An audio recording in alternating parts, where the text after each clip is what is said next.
All right, everybody, and we are back. And the year was 1985. We're back again, folks. And we have a huge episode here for you. Huge episode, yeah. We got a excellent guest here, the man himself, Card Carver. Tommy, how are you, man? Hey, man. Thanks for having me, fellas. I appreciate it. Oh man, it is our pleasure. Our pleasure for sure. Definitely, it's definitely our pleasure to have you on the show. We're still we're less than a year old. We definitely dabble in everything pop culture. So to have you and kind of feature you here and to show people the art that you make and stuff like that, I'm super proud to have you on. So thanks. Yeah, I appreciate it. I was checking out your guys' page, and definitely, we seem to have a lot of similar interests, to say the least. Yeah, like I see, like when I first caught into you, like, cause what year did you kind of it kind of came in like 2001 kind of thing first, I think, eh? Yeah, I think it was 2001. I think so. Right on, yeah. It's been 3 or 4. This might be year 4, actually. I think. When did the pandemic? 2020. Yeah, 2020, 2021 or whatever kind of thing. Yeah. I think it was 2020 when I first started. Oh, nice, man. Okay, yeah. So I caught on, I seen some of your stuff, pop up here and there. I seen it in, on Instagram and different, whatever, social medias and stuff popping up in, 2001. Maybe it was early 2002 kind of thing. And I didn't really catch on to what was going on with it. You know what I mean? It just kind of popped up again. Or 2022, yeah. I would just hit, snippets kind of thing, right? But then I caught you on Coach Co, of course. I really I don't know him in any way or whatever, but I really like the way he does things or whatever. And that was a really good interview. And I thought that was really good. So I was like, oh, this is really cool. So that's when we kind of started being like, oh, what's all this? And then you put out a Ninja Turtles card, man. Yeah, that was a fun one. I was like, oh shit, now I'm hooked. Well, that's the thing.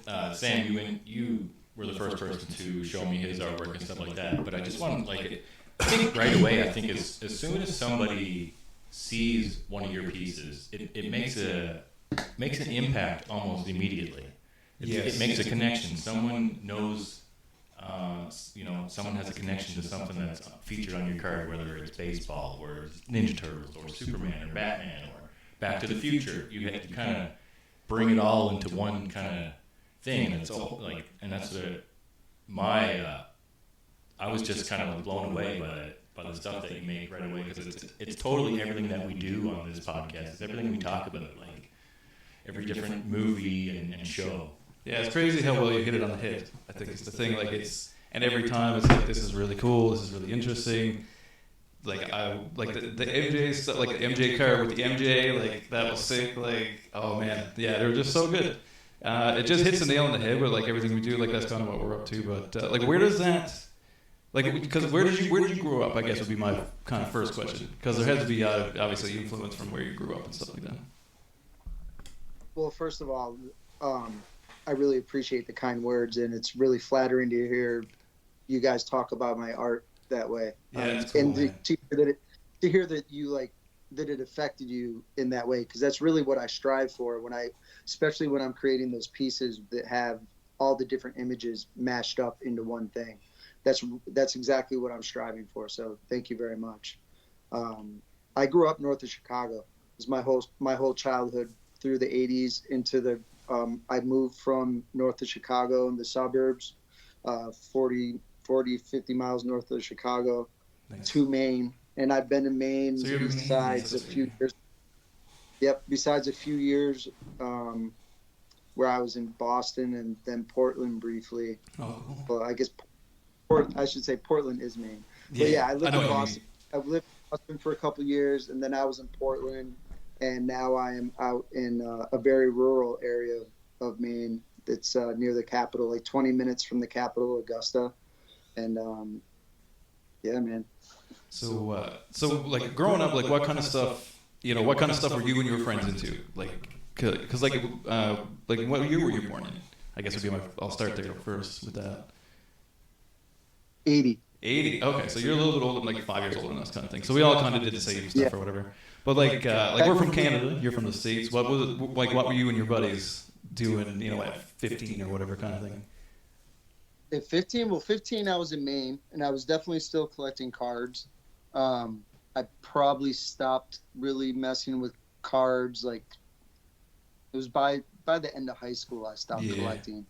And at that point, it was really super focused on basketball. I think by that time I was in high school, I started to lose interest in baseball due to the strike in the 90s. I really loved baseball, and the strike really, really broke my teenage heart. And with Jordan being around and basketball being what it was already huge to me anyway. Basketball really took over as my main focus. And MJ was my biggest thing. I had hundreds of MJ cards, which are, my mom's a bit of a pack rat, to say the least, and she won't even really let anything leave her house, but my cards are there somewhere, and someday I'll get them, and there's a couple hundred Jordans there, I'm sure. That's awesome. But yeah, as a kid, I grew up really dabbling in a little bit of everything. My grandma was a collector. My mom was a collector. My grandmother collected cut glass, which is like way back, like the ornate, pretty like glass vases and things like that. They looked like crystal. They actually cut them by hand, and there were certain brands and things that were very valuable and desirable. And my mom would go with her going hunting for certain pieces. And my mom also collected presidential campaign buttons, pins. Oh, yeah, that's cool, actually. That's pretty cool. Yeah, it is pretty cool. So like my mom had a frame thing on the wall where like a piece of cloth that she had like stretched over a piece of wood or something and framed it, and she would put her new pins on it. So like I kind of grew up as a collector, grew up with collectors. I collected coins as a child. I was really big on comic books at one point. As a kid from the 80s, I'm sure you guys can relate. I'm sure they're still at my mom's house also. And even though there's, I'm sure, not really much monetary value, I'm really looking forward to someday coming across my old sticker albums. Yes, man. Yeah. Stickers are like I think I had the jam for sure.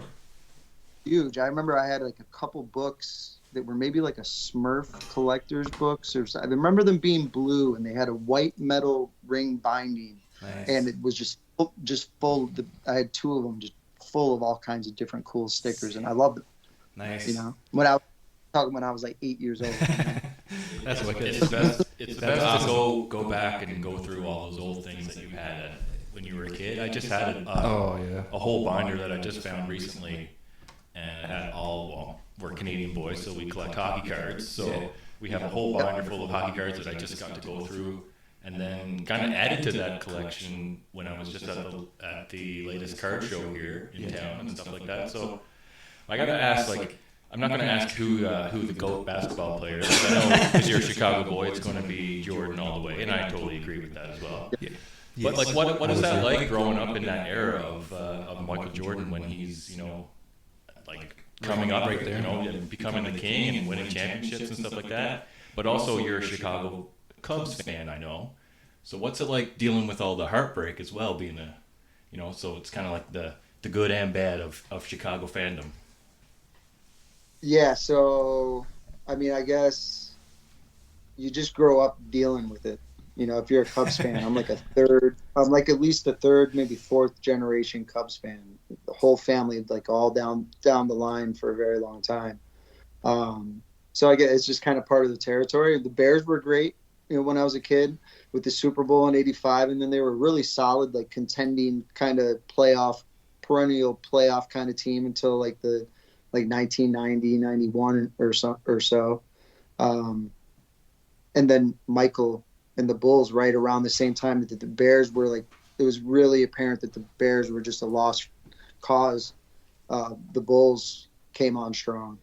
So I think probably, I don't even know if it's arguable that, it's got to be the best period for Chicago sports period, that I was lucky enough to be right there in the middle of it, So, to me, it was phenomenal. And Michael Jordan, there's nothing to me that's ever going to top Michael Jordan for a professional athlete. It doesn't matter what sport it is, but Jordan is it. That's the pinnacle. Brady, maybe kind of close-ish. He won so many championships, but I still just don't put him up like where Michael was. There was Michael was just so cool. Yeah, man, and there was like a whole different element to those guys, like him and Wayne Gretzky. You know, like there's certain people of that era that are like phenoms. Like they stand way above the rest. Even and like everybody has the argument, you know, would they stand up today? It doesn't even matter. Like it was a different thing. Like they were like Hollywood or something. Like it was crazy how big that stuff became. Like they had their own TV shows, and like you know what I mean. Like it was crazy. It was craziness. Jordan had a show together. Yeah, it's insanity. Like pro stars. Pro Star, yeah, like it's nuts, right? Like I love that show. Yeah. Oh yeah, little Bo Jackson in there too. Bo Jackson, yeah, absolutely. Yep. Yeah, I remember that one. Really.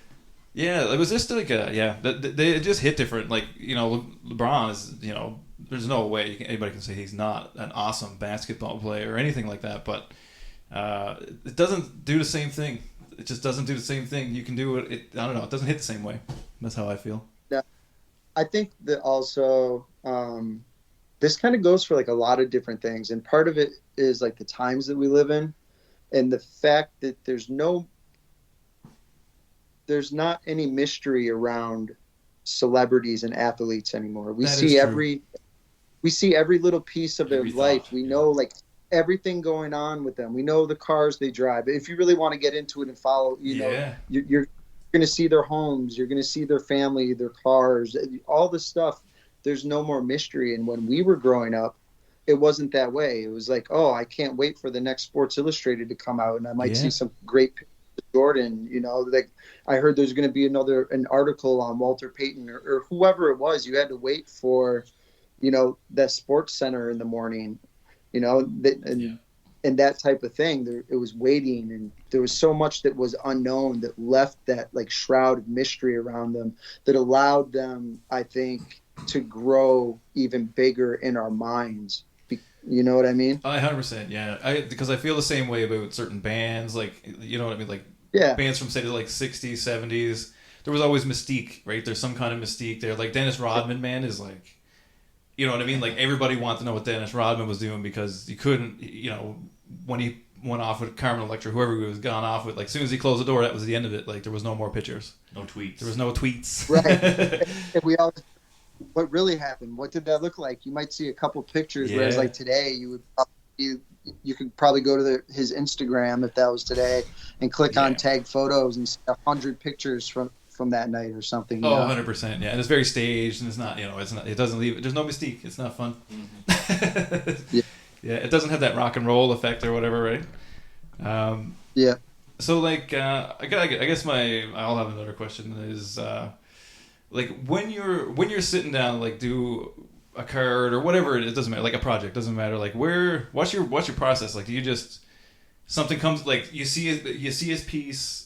There's something cool about whatever it is you've seen that day, no matter if it's a card or whatever, because it probably strikes in different ways. But like, what does it look like for you in that kind of way, like that? Because it's like I said, you tie in so many super relevant, even though it's 25 years old, it's still deep within pop culture. Like, where do you come up with that kind of stuff? Like, I know ideas are kind of just out there or whatever, but like, where's all that influence coming from? Like, what really gets you going, kind of thing with that stuff? I try to keep a lot of it. I try to keep like period correct. So if it's an 80s card, I'm gonna focus on the 80s as much as I can. Same thing, 90s and so on.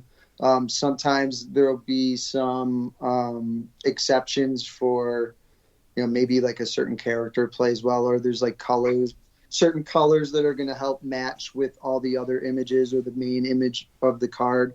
So that does happen, but I do really try to keep, like if it's an 85 card, I'm going to try to do stuff that's from around at least the 80s, if not as close to 85 as I can get.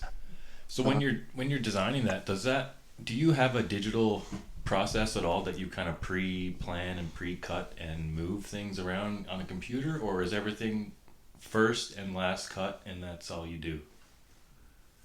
Well, first off, sorry about my dogs. That's going to keep happening. No, don't worry about that. We got those. I have two around here that I'm trying to keep out of here. So they're. I didn't even hear your dog. So yeah, my son pitched, or he didn't pitch tonight, but he had a high school baseball game. He's just coming through the door. Oh yeah, I'm getting all excited. No worries. Oh yeah. But so I do that occasionally. Most of the time, I basically it's kind of like I pick a subject. So if I'm going to do a reprint of like Jordan's rookie, um, I just start by cutting out that main card. So that's done, and then I'll start basically just look. I've got binders and boxes full of non-sports cards, and I'll start just kind of flipping through and going through trying to find images that have either images or colors that are going to play well with the card. I'm back. No worries, man.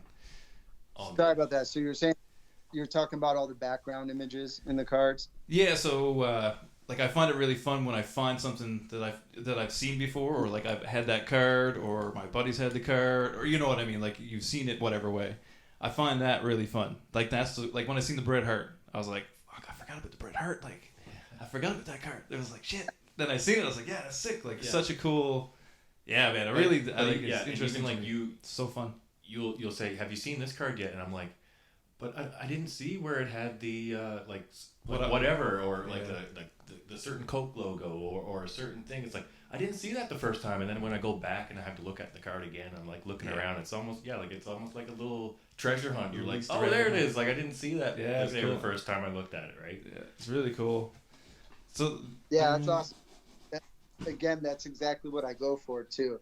I mean, the whole idea of making those cards to start with was what can I do different? Because there was a whole bunch of guys that were making cards already.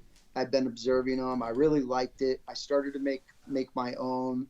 And although I thought they were good, like they weren't really that much different than like what everybody else was doing.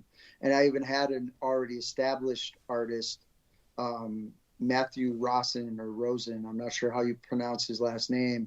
And he said to me, he said, I like this stuff you're showing me, but it looks like everybody else's. I've already seen it before. I want you to take a little time and I want you to figure out something that's like your own style. And that's what you're talking about. The pop art mashup cards is what I wound up developing. And the whole idea behind it was I love sports cards and I love so many other things.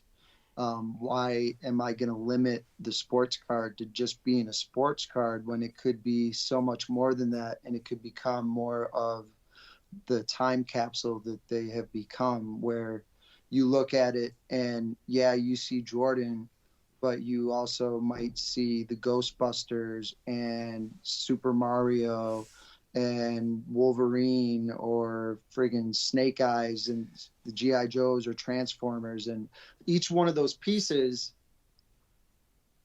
is put there with the intention not just to look cool, but to also evoke some type of emotion or pull you back in time to like a certain moment. Maybe it reminds you of your sleepovers with your buddies and playing video games and drinking Mountain Dew and eating Star Crunch, and or going to sitting on the couch and watching the game with your dad, or collecting comics and going to the comic store with your friends. Whatever it might be, all those nostalgic elements are going to make you feel something if you're from that era.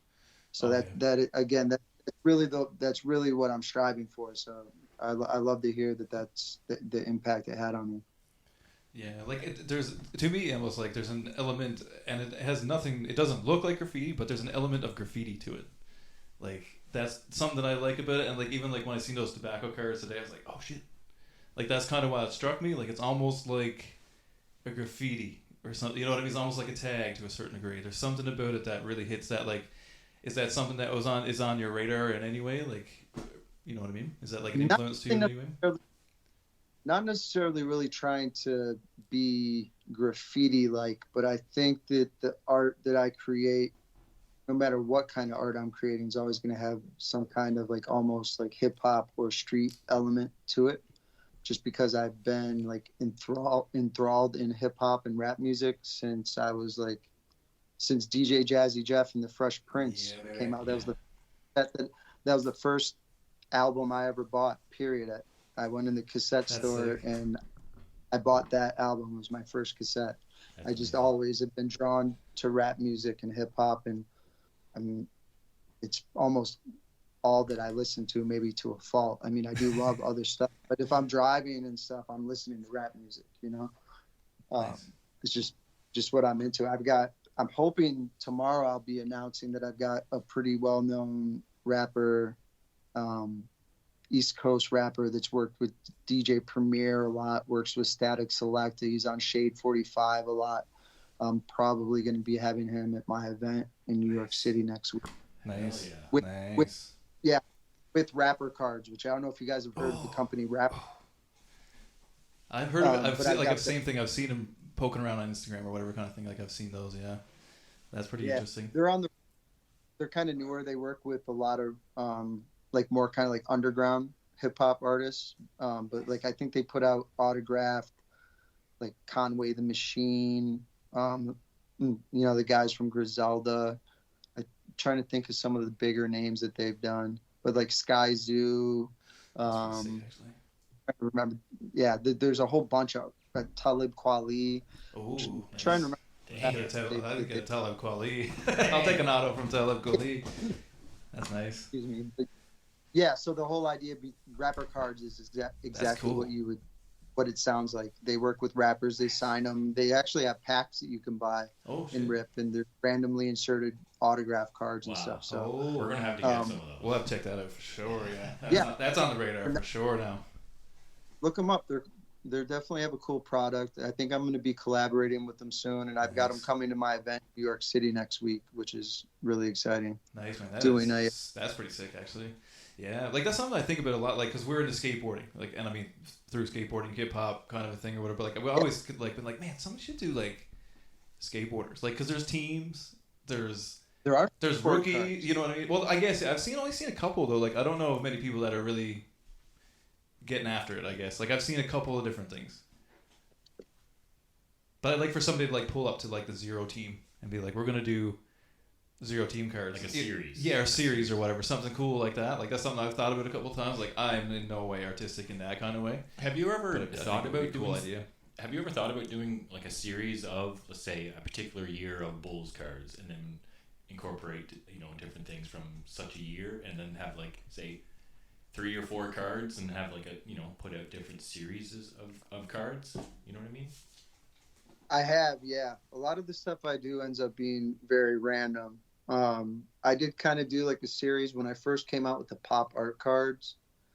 I made like 4 or 5 variations of Jordan's rookie, and I just sat on them and I didn't show or tell anybody about them because I was really worried that there's a lot of copycats. Right, and I didn't want to tell anybody my idea, like this is what I'm going to be doing, wait for it. I just came out with it, and I had like 5 of them all ready to go. So it was like, boom, here's one.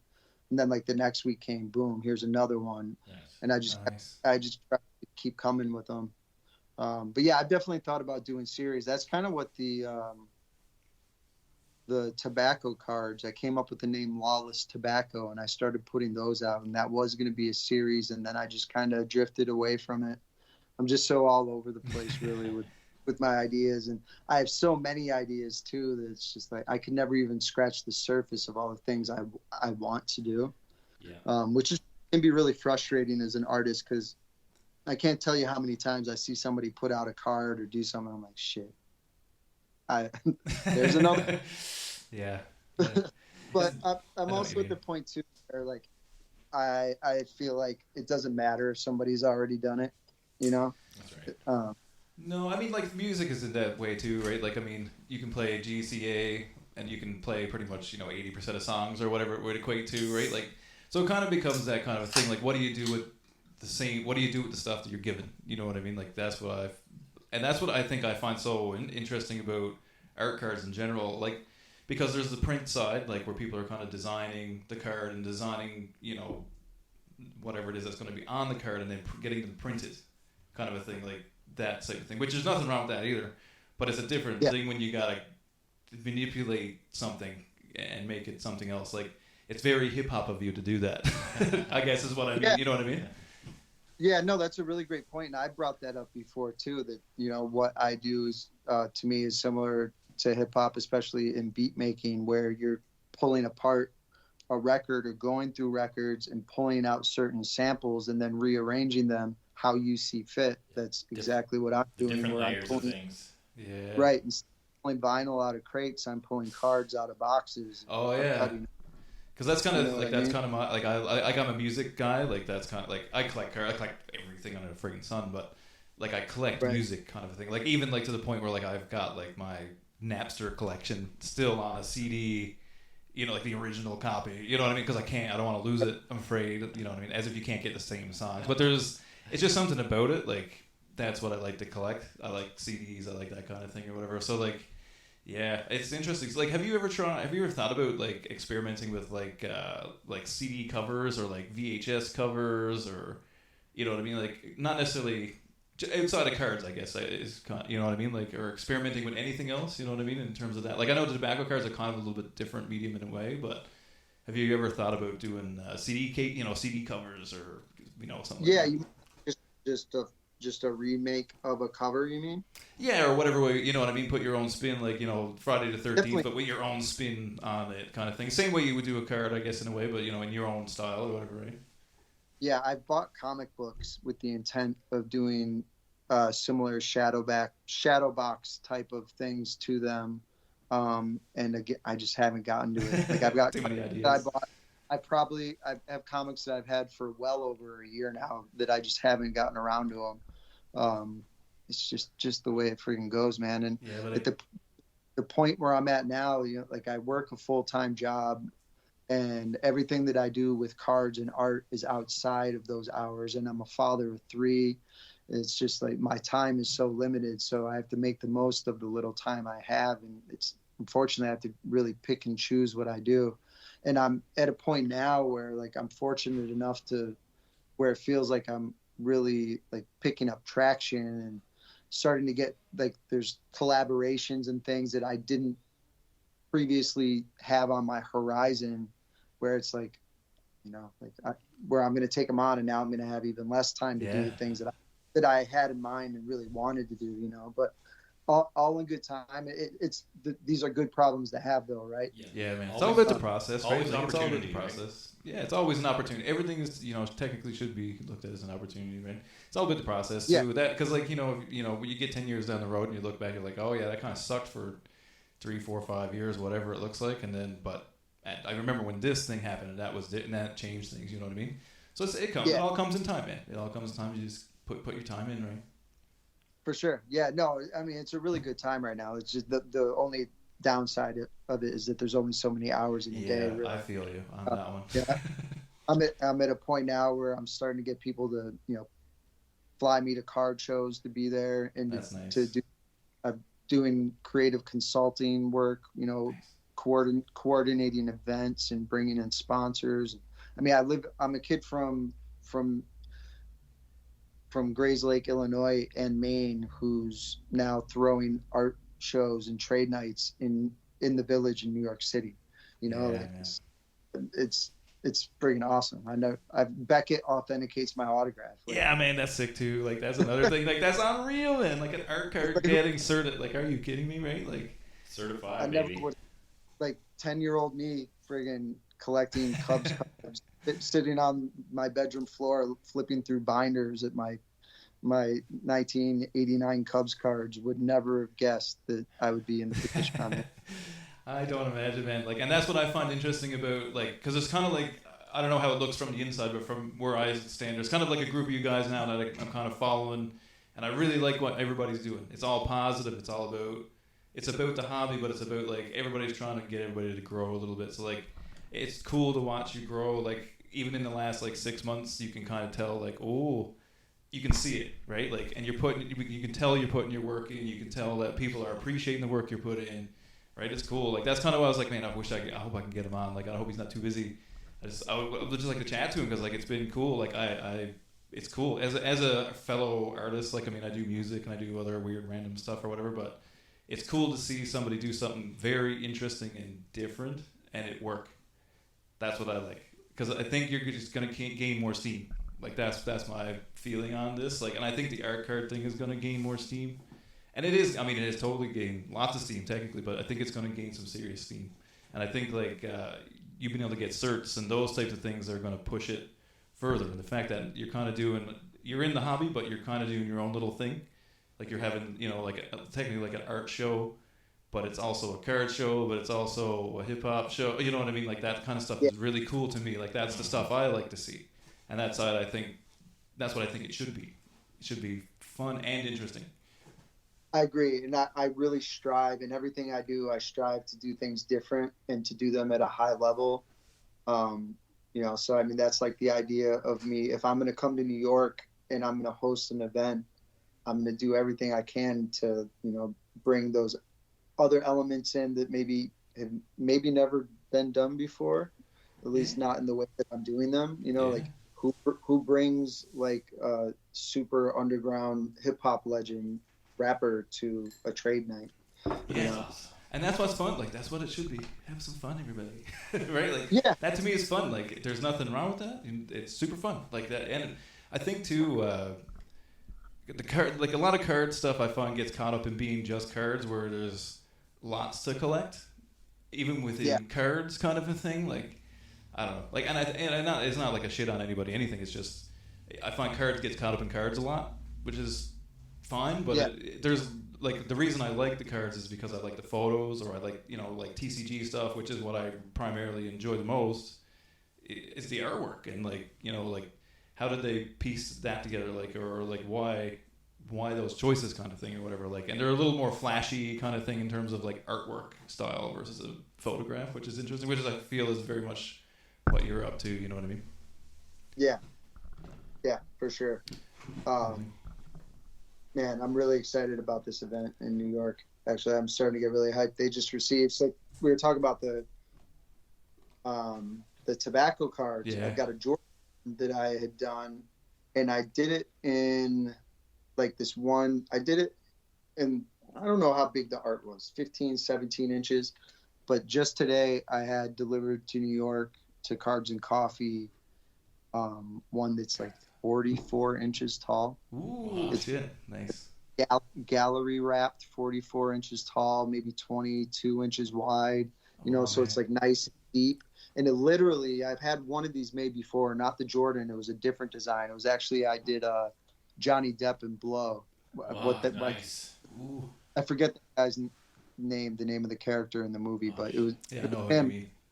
It was him flipping the bird in his mugshot. And I did like a remix of it. It was really that's awesome actually. So they just got that there today. I'm really excited. They unboxed it and they said it looks incredible. So I can't wait to see that. I've got a really good feeling about that selling down there. Nice. I've got a Wembanyama Alien T206 wall art piece, and we were talking about the different things and doing stuff that's more than just cards.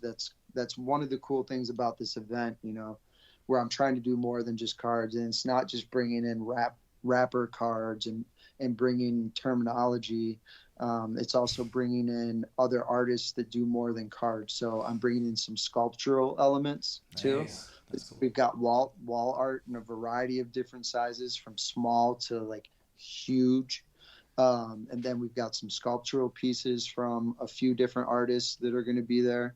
I have some 3D printed kind of sculptural kind of things. One in particular, I actually am just realizing I have not checked this week with my printing guy to see if he's going to have this thing ready for me. It was supposed to be ready for Ultra Collision, and his 3D printer, something fried out in it, like in the middle of the night. It was like halfway printing for me.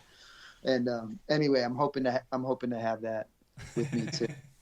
It's something that holds cards, but it's like a big, and it's almost like a sculpture, and it's for displaying your cards. It's going to be cool. I've got other things like that I'm working on too. I've got a buddy that has some really like top of the line 3D printers.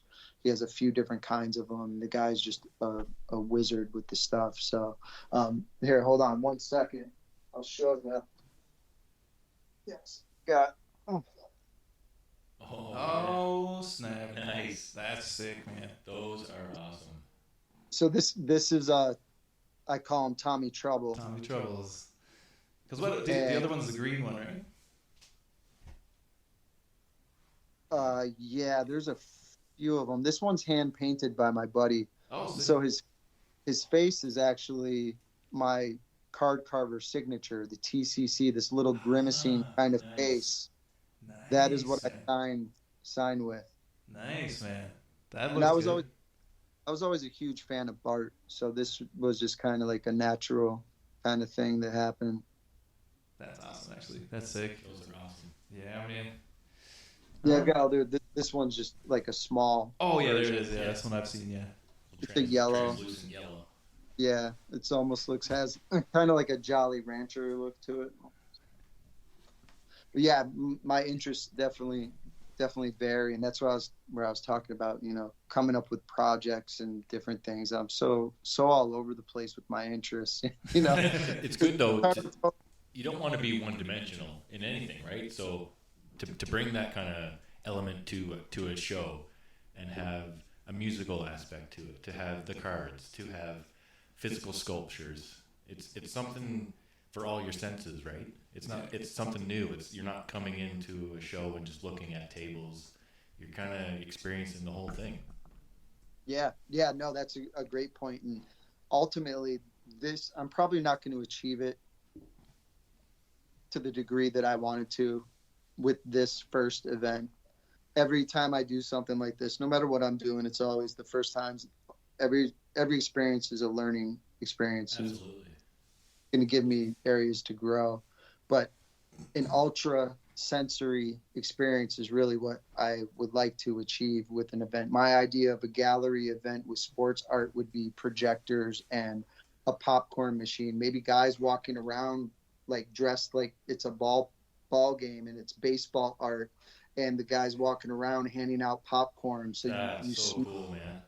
That would be fun. That would be super fun, man. Yeah. Yeah, you're not the smell of the popcorn alone, right?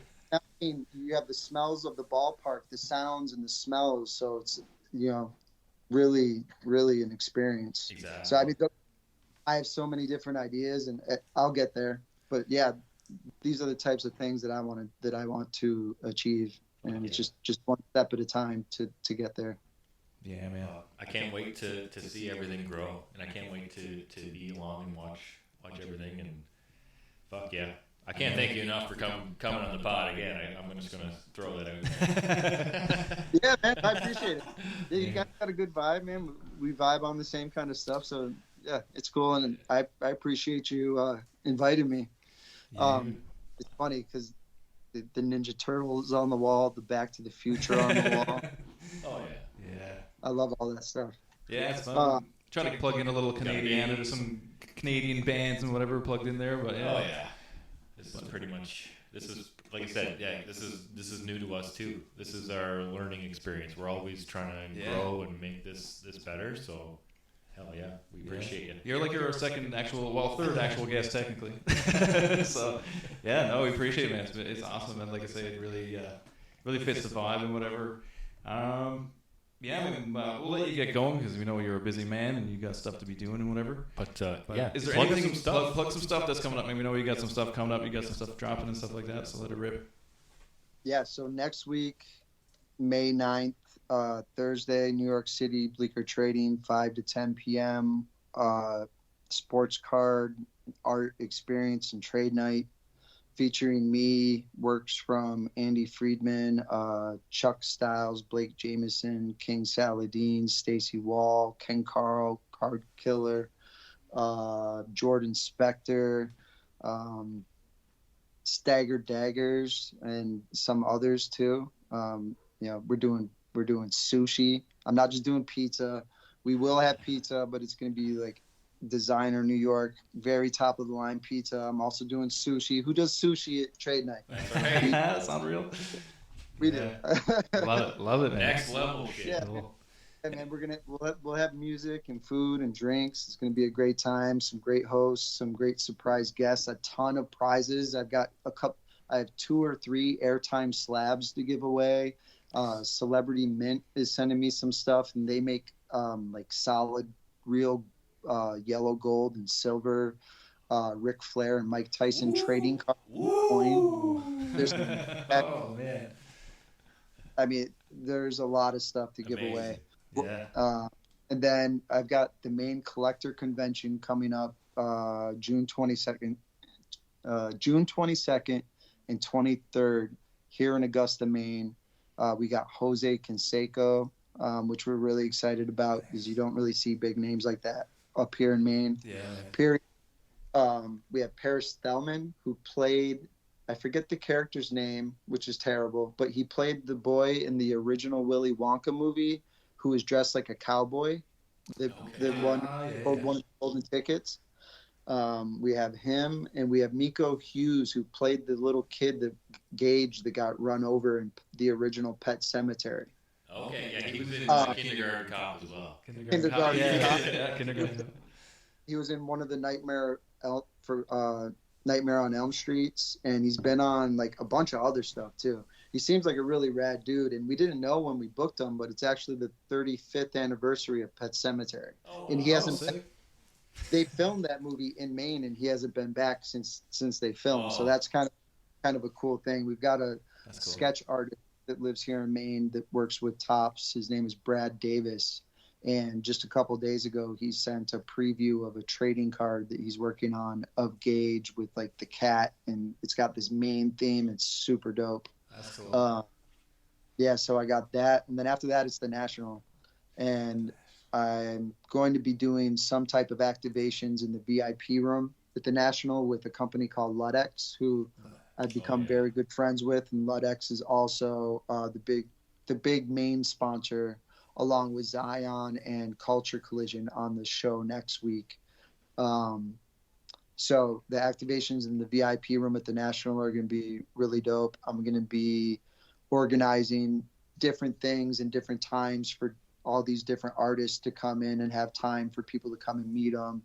We're hoping to have art for sale as well. That might end up being a little tricky just because of the National and them having – the National has artists that pay for booths on the floor. Yeah.